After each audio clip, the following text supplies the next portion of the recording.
ఇప్పుడు సిలువైబడిన క్రీస్తు లేచాడని ప్రకటన చేస్తే మనకి ఇంకా హాని కలుగుతాదని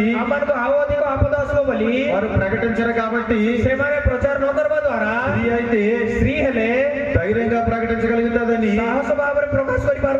తన పునరుద్ధాన ప్రత్యక్ష ఆమె ఆమెకు కనపరుచుకున్నాడు. అలాగే భక్తులేని మరియమ్మను చూస్తే ఏమైతే చెప్పాడు వాటన్నిటిని కూడా వాటిని వాటిని తన ఊరికి వెళ్ళి ఊరు వారందరికి తెలియజేసింది. భక్తులేని మరియమ్మ కాబట్టి ప్రకటించే శక్తి ఎక్కువ ఎవరికి ఉందంటే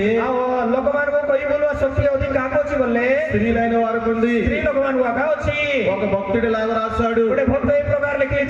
ఒక విషయము ఎక్కువగా ప్రచారం అవ్వాలంటే రెండింటి వల్ల అవుతుందంట. రెండింటి వల్ల అవుతుంది. మొదటిది ఏమిటంటే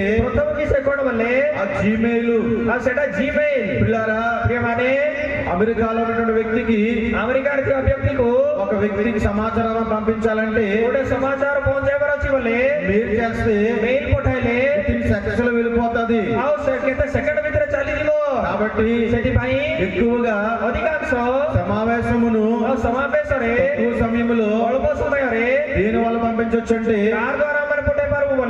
జీమెయిల్ వల్ల పంపించవచ్చు. జీమెయిల్ ద్వారా రెండవది ఏంటంటే ఫీమేల్ అన్నాడు. ఫీమేల్ వల్ల ఏమవుతుందంటే ఫీమేల్ వల్ల పిల్లారా ఇక్కడ జరిగిన విషయము ఈ జగన్ ఊరంతా చాటించగలే వారు ఎవరంటే స్త్రీలైన వారే. పూర్వకాలమందు మన పితృలకు పాట పాడుతుండేవారు. గీత గావుతిలే ఎక్కడి విషయాలన్నీ ఈ జగన్ విషయ సబు అక్కడికి చెప్పేవమ్మా. ఈ జగన్ ముసలమ్మ చెట్లు కట్టి పెట్టి బుడాబుడి పొరుగింటి విషయాలని ପାଖର ପଡିଶା ଘରର ଲୋକଙ୍କର ବିଷୟ ସବୁ చాటిపి వేసావమ్మా. ତମେ ଘୋଷଣା କରି ବୁଲମା పాట ఉండేది ବୋଲି ଗୋଟେ ଗୀତ ଥିଲା. కాబట్టి ସେଥିପାଇଁ ప్రకటించే శక్తి କହି ବୁଲବା ଶକ୍ତି ఎవరికి ఉందంటే କାହାକୁ ଅଛି ବୋଲେ స్త్రీలైన వారికి ఉంది. ସ୍ତ୍ରୀମାନଙ୍କୁ ଅଛି.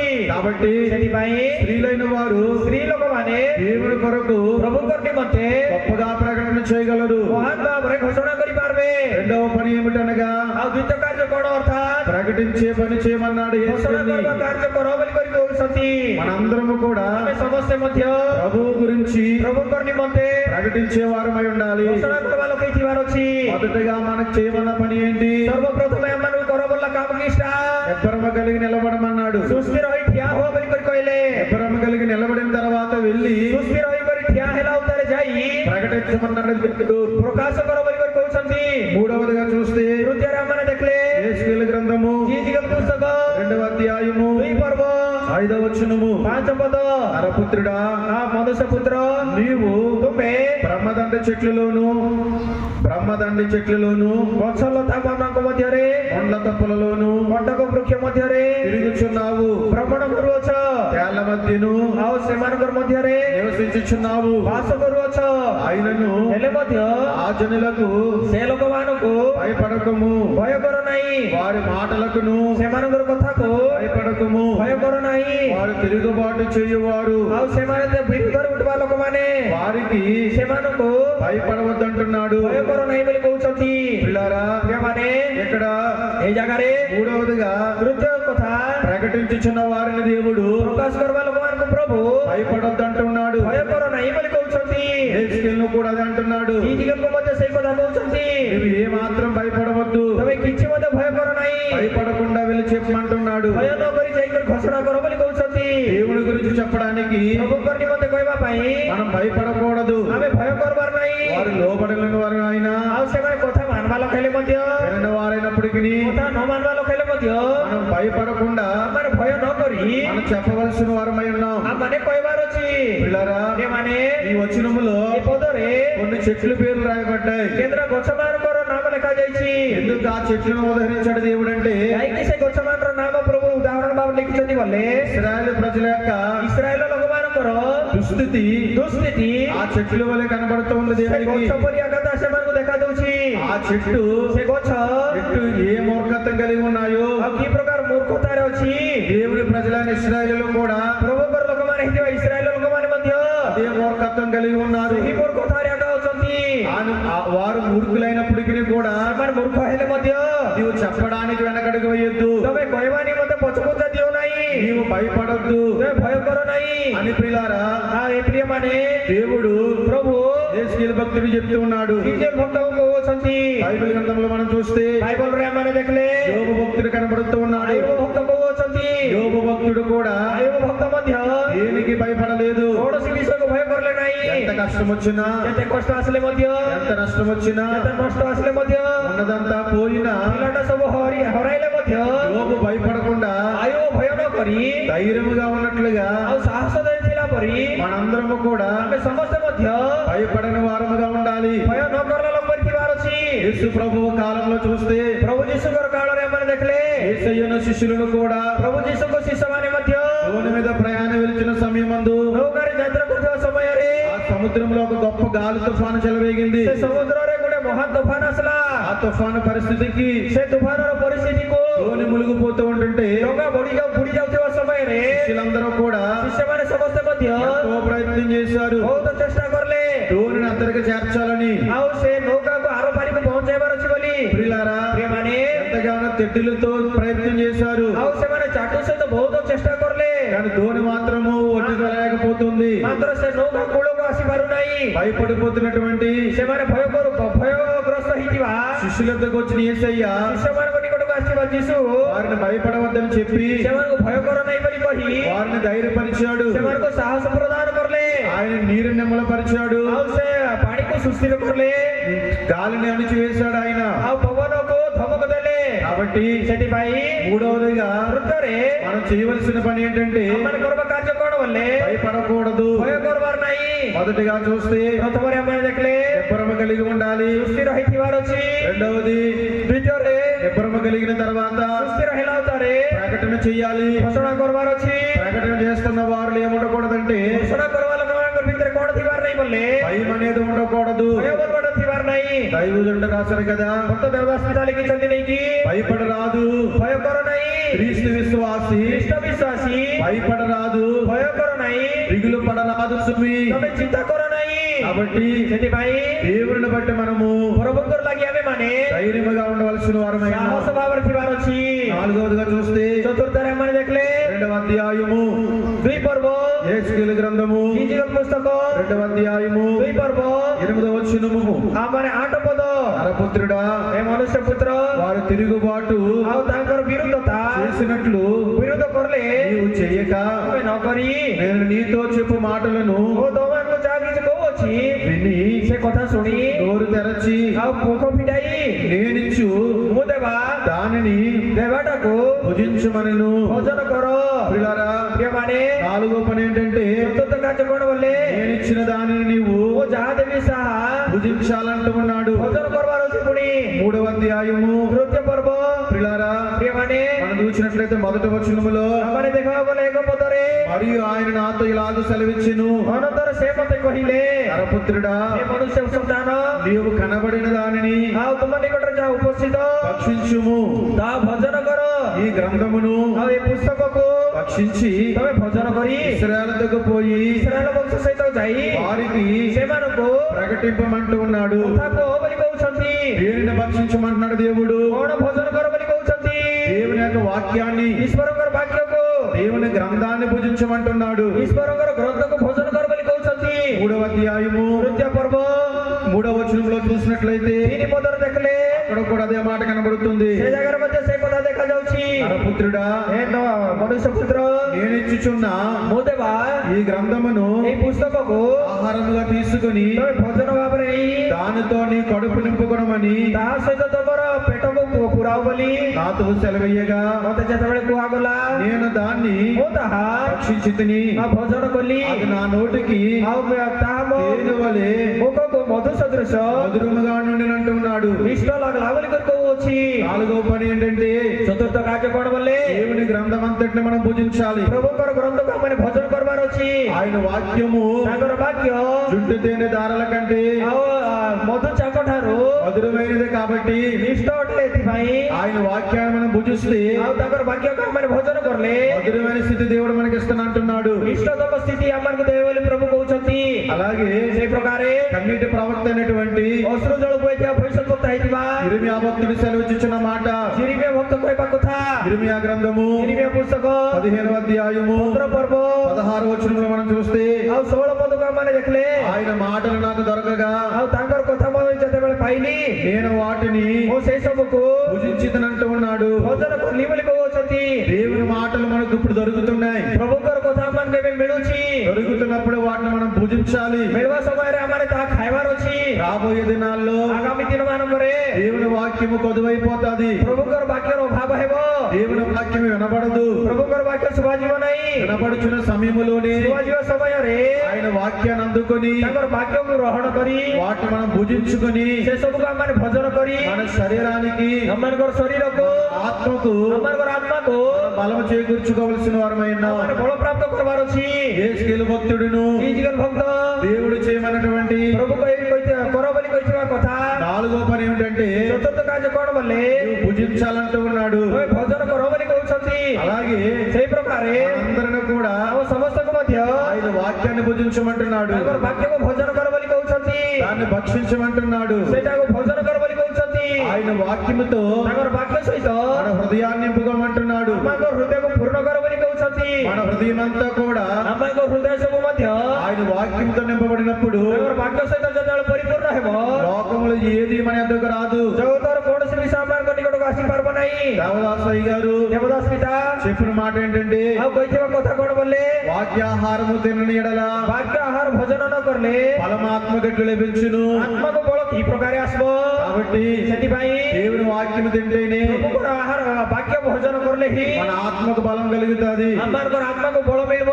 శరీరాహారం తింటే ଶାରୀରିକ ଆହାର ଭୋଜନ କଲେ శరీరానికి బలము, ଶରୀରକୁ ବଳ, వాక్యాహారం తింటే ବାକ୍ୟ ଆହାର ଭୋଜନ କଲେ ఆత్మకు బలము. ଆତ୍ମାକୁ ବଳ। దేవుని వాక్యాన్ని మనము ଈଶ୍ୱରଙ୍କର ବାକ୍ୟକୁ ଆମେ ମାନେ భుజించే వారముగా ఉండాలి ଭୋଜନ କରିବା ଲୋକ ଥିବାର ଅଛି అని దేవుడు మనకు తెలియజేస్తున్నాడు. ବୋଲି ପ୍ରଭୁ ଆମକୁ ଜଣାଉଛନ୍ତି।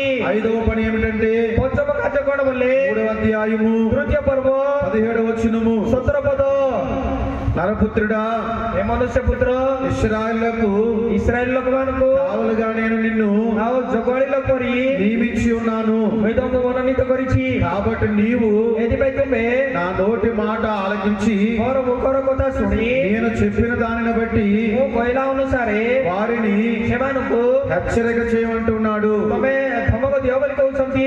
ఐదవ పని ఏమిటంటే ପଞ୍ଚମ କାର୍ଯ୍ୟ କଣ ବୋଲେ నేను చెప్పిన మాటను బట్టి ମୁଁ ଏ କହିଲା କଥା ଅନୁସାରେ హెచ్చరిక చేయమంటున్నాడు. ଚେତନା ଦିଅ ବୋଲି କହୁଛନ୍ତି। క్రొత్త నిబంధన యాజకులుగా మనం అందరం ఉన్నాం. ନୂତନ ନିୟମର ଯାଜକ ମାନଙ୍କ ଉପରେ ଆମେ ସମସ୍ତେ ଅଛୁ। పేతురు రాసిన పత్రిక ప్రకారం ପିତରଙ୍କର ପତ୍ର ଅନୁସାରେ ప్రకటన గ్రంథము ప్రకారము ପ୍ରକାଶିତ ବାକ୍ୟ ଅନୁସାରେ మనందరము కూడా ଆମେ ସମସ୍ତେ ମଧ୍ୟ యాజక సమూహమై ఉన్నాము. ଯାଜକ ଦଳ ହୋଇଅଛୁ। క్రొత్త నిబంధన యాజకులమై ఉన్నాము. కాబట్టి ନୂତନ ନିୟମର ଯାଜକ ହେଇଥିବା ହେତୁରୁ యాజకుడు ఏం చేయాలంటే ଯାଜକ କଣ କରିବାର ଅଛି ବୋଲେ హెచ్చరించాలి. ଆଉ ଚେତନା ଦେବାର ଅଛି। దారి తప్పిపోతున్న వారిని ରାସ୍ତା ବୁଲିଯିବା ଲୋକମାନଙ୍କୁ హెచ్చరించవలసి ఉంది. ଚେତନା ଦେବାର ଅଛି। మనందరము కూడా ଆମେ ସମସ୍ତେ ମଧ୍ୟ కొత్త నిబంధన యాజకులమై ఉన్నాం. కాబట్టి ନୂତନ ନିୟମର ଯାଜକ ହେଇଥିବା ହେତୁରୁ మన బిడ్డలను హెచ్చరించాలి. ଆମମାନଙ୍କର ସନ୍ତାନମାନଙ୍କୁ ଚେତନା ଦେବାର ଅଛି। మన కుటుంబానికి హెచ్చరిక తెలియచేయాలి. ଆମମାନଙ୍କର ପରିବାରକୁ ଚେତନା କରିବାର ଅଛି। 3వ అధ్యాయము 3 ପର୍ବ 18వ వచనంలో మనం చూస్తే 18 ପଦରେ ଆମେ ଦେଖିଲେ ఆవశ్యకమగా ଆବଶ୍ୟକ ଭାବରେ నీవు మరణమవుదువని ଅବଶ୍ୟ ତମେ ମରିବ ବୋଲି నేను దుర్మార్గుని గూర్చి ମୁଁ ଏଇ ଖରାପ ଲୋକମାନଙ୍କର ବିଷୟରେ ఆజ్ఞ ఆజ్ఞయగా ଦୁଷ୍ଟ ଲୋକମାନଙ୍କର ବିଷୟରେ ଯେତେବେଳେ କହିଦେଲି నీవు అతనిని ତୁମେ ତାହାକୁ హెచ్చరిక చేయకయు ଆଉ ଚେତନା ଦେବା ନିମନ୍ତେ అతడు జీవించినట్లు ସେମାନେ ଜୀବନ ଯାପନ କଲା ପରି తన దుర్మార్గతను విడిచి ସେମାନଙ୍କର ଅଧର୍ମ ସବୁ ଛାଡି పెట్టవలనని ଆଉ ଆସିବାର ଅଛି ବୋଲି వానిని ସେମାନଙ୍କୁ హెచ్చరిక చేయక యుండిన ఎడల ତମେ ଯଦି ଚେତନା ନ ଦେଲେ ఆ దుర్మార్గుడు ଆଉ ସେଇ ଦୁଷ୍ଟ తాను చేసిన దోషమును బట్టి ସେ କରିଥିବା କୁପଥରୁ మరణమవును ଆଉ ସେ ମରିବ కానీ ମାତ୍ର అతని ସେ రక్తమునకు ଆପଣ ରକ୍ତକୁ నిన్ను ବଦଳରେ ତୁମକୁ ఉత్తరవాదిగా ଉତ୍ତରବାଦୀ ଭାବରେ ఎంచుచున్నానంటున్నాడు. ଆଉ ଧମକ ଦେଉଛନ୍ତି ବୋଲି କହୁଛନ୍ତି। 19వ వచనం చూడండి. 19 ପଦକୁ ଦେଖନ୍ତୁ। అయితే నీవు ହେଲେ ତୁମେ దుర్మార్గుని హెచ్చరిక చేయక ଅଧର୍ମ ଲୋକମାନଙ୍କୁ ଚେତନା ନ ଦେଇ అతడు తన దుర్మార్గత నుండి ଆଉ ସେ ଆପଣ କୁପଥରୁ దుష్క్రియల నుండి ଆଉ କୁକର୍ମରୁ మరణ ఎడల ନ ଫେରିଲେ అతడు తన దోషమును బట్టి ସେ ଆପଣ ଦୋଷ ଯୋଗୁ మరణమవును గాని ଆଉ మృତ୍ୟు ହେବ ମାତ୍ର నీవు ఆత్మను ତୁମେ ଆତ୍ମାକୁ తప్పించుకుందు అని మాట చూస్తూ ఉన్నాం. ଆଉ ଫିଟାଇ ପାରିବ ବୋଲି ఆ କଥା ଆମେ ଦେଖିପାରୁଛୁ। మనం హెచ్చరిక చేయకపోతే ଆମେ ଯଦି ଚେତନା ନ ଦେଲେ దుర్మార్గుడుగా ఉండి మన ఇంటిలో ఎవరైనా చనిపోతే ଅଧର୍ମକାରୀ ଭାବରେ ଆମମାନଙ୍କର ଘରେ କିଏ ଯଦି ଥାଇକରି ମରିଗଲେ వారి మరణమునకు ఉత్తరవాది ఎవరంటే ତାର ମରଣର ଉତ୍ତର କିଏ ଦେବାର ଅଛି ବୋଲେ మనమై ఉన్నాము. ଆମମାନେ ଦେବାକୁ ପଡିବ। అందుకే దేవుడు అంటున్నాడు కదా, ସେଥିପାଇଁ ପ୍ରଭୁ କହୁଛନ୍ତି ନେଇକି హెచ్చరించుము, ଚେତନା ଦିଅ, బుద్ధి చెప్పుము, ସେମାନଙ୍କୁ ବୁଦ୍ଧି ଶିଖାଅ, ఖండించుము, ଆଉ ସେମାନେ ଧମକ ଦିଅ, గద్దించమన్నాడు ఆయన. ଧମକ ଦିଅ ବୋଲି କହୁଛନ୍ତି। కాబట్టి ସେଥିପାଇଁ దుర్మార్గము నుండి విడిపించడానికి ଆଉ କୁକର୍ମର ପଥରୁ ଫେରାଇବା ପାଇଁ యేసయ్య ఈ లోకానికి వచ్చాడు. ପ୍ରଭୁ ଯୀଶୁ ସେ ଜଗତରେ ଆସିଲେ। ఆయన దుర్మార్గుని చేతిలోనికి వెళ్ళిపోయాడు. ସେ ଅଧର୍ମଚାରୀ ମାନଙ୍କର ହସ୍ତରେ ଚାଲିଗଲେ। దుర్మార్గతుల వల్ల ଆଉ ଅଧର୍ମ ଯୋଗୁ యేసు ప్రభు వారు ପ୍ରଭୁ ଯୀଶୁ ଖ୍ରୀଷ୍ଟ ఎన్నో రీతిలుగా బాధనుందారు. ଅନେକ రీତିରେ ସେ ବାଧା ପାଇଲେ। ఇదిగో మనం పడవలసినటువంటి ఆ భారము, ଦେଖ ଆମେ ମାନେ ପାଇବା ସେ ଭାର, ఆ బాధ, ସେ ବାଧା, ఆ గాయములన్నీ కూడా ତାହା ସବୁ ମଧ୍ୟ యేసయ్య అనుభవించాడు. ଆଉ ପ୍ରଭୁ ଯୀଶୁ ଅନୁଭବ କରିଲେ। మన పాపం విషయమని చనిపోయాడని ଆମର ପାପ ନିମନ୍ତେ ସେ ମରିଗଲେ ବୋଲି మనము మన ఇంటి వారందరం కూడా ଆମେ ଆମମାନଙ୍କର ଘର ଲୋକ ସବୁକୁ ମଧ୍ୟ హెచ్చరిక చేసి ଆମମାନେ ଚେତନା ଦେଇ దేవుని వైపు తిప్పవలసి ఉంది. ପ୍ରଭୁଙ୍କର ଆଡେ ଫେରାଇବାର ଅଛି। కాబట్టి ସେଥିପାଇଁ ఐదవదిగా ପଞ୍ଚମରେ మనందరం చేయవలసిన పని ఏంటంటే ଆମେ ସମସ୍ତଙ୍କର କାମ କଣ ବୋଲେ హెచ్చరిక చెయ్యాలి. ଚେତନା ଦେବାର ଅଛି। ఆరవదిగా చూస్తే ଷଷ୍ଠମରେ ଆମେ ଦେଖିଲେ 4వ అధ్యాయము 4 పర్ବ 4వ వచనము, 4 పଦ, మరియు నీవు ఎడమ ప్రక్కను పండుకొని ఉండి ఇశ్రాయేలు వారి దోషమును దాని మీద మోపవలెను. 8 దినములు నీవు ఆ తట్టు పండుకొందువు, అన్ని దినములు నీవు వారి దోషములను భరించు అని మాట చూస్తున్నాం. వారి దోషములను ఎవరు భరించాలి? ଆଉ ସେମାନଙ୍କର ଦୋଷ ସବୁ କିଏ ବହନ କରିବାର ଅଛି? నీవే భరించాలయ్యా అని చెప్తున్నాడు. ତୁମେ ଆଗ ବହିବାର ଅଛି ବୋଲି କହୁଛନ୍ତି। కీర్తన గ్రంథము ଗୀତ ସଂହିତା 68వ కీర్తన ଆଉ 68 పର୍ବ 19వ వచనాన్ని చూస్తే 19 ପଦକୁ ଆମମାନେ ଦେଖିଲେ ప్రభువు స్తుతినందున గాక, ଆଉ ପ୍ରଭୁ ପ୍ରଶଂସାନ୍విତ ହୁଅନ୍ତୁ। అనుదినము ఆయన మన భారము భరించుచున్నాడు. ପ୍ରତ୍ୟେକ ଦିନ ସେ ଆମମାନଙ୍କର ଭାର ବହନ କରୁଅଛନ୍ତି। దేవుడే మనకు రక్షణకర్త అయి ఉన్నాడు. ପ୍ରଭୁ ନିଜେ ଆମମାନଙ୍କର ରକ୍ଷାକର୍ତ୍ତା ହୋଇଅଛନ୍ତି। ప్రభు స్తుతినందున గాక. ପ୍ରଭୁ ପ୍ରଶଂସା ହୁଅନ୍ତୁ। అనుదినము మన భారం అని ఏం చేస్తున్నాడంట? ପ୍ରତ୍ୟେକ ଦିନ ଆମମାନଙ୍କର ଭାର କଣ କରୁଛନ୍ତି ପୁଣି? ఆయన భరించుచున్నాడు. ଆଉ ସେ ବହନ କରୁଅଛନ୍ତି। మత్తయి సువార్తలో ఒక మాట రాయబడింది, ମାତ୍ୟ ସୁସମାଚାର ଗୋଟେ କଥା ଲେଖାଯାଇଛି, ప్రయాసపడి భారం మోసుకునుచున్న ହେ ପରିଶ୍ରାନ୍ତ ଭାରଗ୍ରସ୍ତ సమస్త జనులారా ସମସ୍ତେ నా యొద్దకు రండి, ମୋ ନିକଟକୁ ଆସ, నేను మీకు విశ్రాంతినిస్తాను ମୁଁ అంటున్నాడు. ତମକୁ ବିଶ୍ରାମ ଦେବି ବୋଲି କହୁଛନ୍ତି। అనుదినము మన భారము, ପ୍ରତ୍ୟେକ ଦିନ ଆମମାନଙ୍କର ଭାର, మన పాప భారము, ଆମମାନଙ୍କର ପାପର ଭାର, వ్యాధి భారము, ବ୍ୟାଧିର ଭାର, శిక్ష భారము, ଦଣ୍ଡର ଭାର, మన సమస్త భారం అంతా కూడా ଆଉ ସମସ୍ତ ଭାର ମଧ୍ୟ ఎవరు భరించారంటే କିଏ ସହିଗଲେ ବୋଲେ ఆయన భుజం మీద వేసుకుని భరించాడు. ସେ କାନ୍ଧ ଉପରେ ବହିନେଲେ।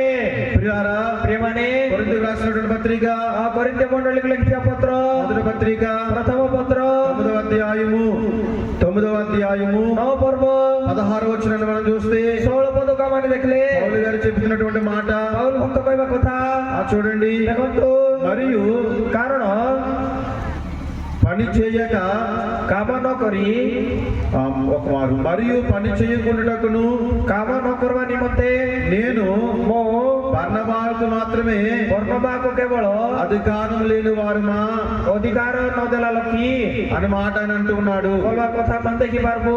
కింద వచ్చిన 7వ వచనం చూస్తే ଆଉ ତାର ତଳର ପଦ ఎవడైనా తన సొంత ఖర్చు పెట్టుకుని ଯେ କେହି ତାଙ୍କର ନିଜର ଖର୍ଚ୍ଚ କରି దండు కలుగు చేయినా ଆଉ କିଛି ମଧ୍ୟ ସୃଷ୍ଟି କରିବ କି ద్రాక్ష తోట వేసి ଆଉ ଦ୍ରାକ୍ଷା କ୍ଷେତ୍ର ସେ ଗୁଣି దాని ఫలము తినని వాడెవడు? ତାର ଫଳ ଭୋଜନ ନ କରିବା ଲୋକ କିଏ? మందన కాచి ଆଉ ପୋଲକୁ ସୁରକ୍ଷା କରି మంద పాలు త్రాగిన వాడెవడు? మంద పాలు తాగిన వాడెవడు అంటున్నాడు. ପୋଲର ଆଉ ଦୁଗ୍ଧ ପାନ ନ କରିବା ଲୋକ କିଏ ବୋଲି କରି କହୁଛନ୍ତି। 16వ వచనం చూడండి. 16 ପଦ ଦେଖନ୍ତୁ। నేను సువార్తను ప్రకటించుచున్నాను, କାରଣ ମୁଁ ଯଦି ସୁସମାଚାର ପ୍ରଚାର କରୁଅଛି నాకు అతిశయ కారణం లేదు. ମୋର ଗର୍ବ କରିବାର କିଛି ନାହିଁ। సువార్తను ప్రకటింపవలసిన భారము ସୁସମାଚାର ପ୍ରଚାର କରିବା ଭାର నా మీద మోపబడి ఉన్నది. ମୋ ଉପରେ ଅଛି।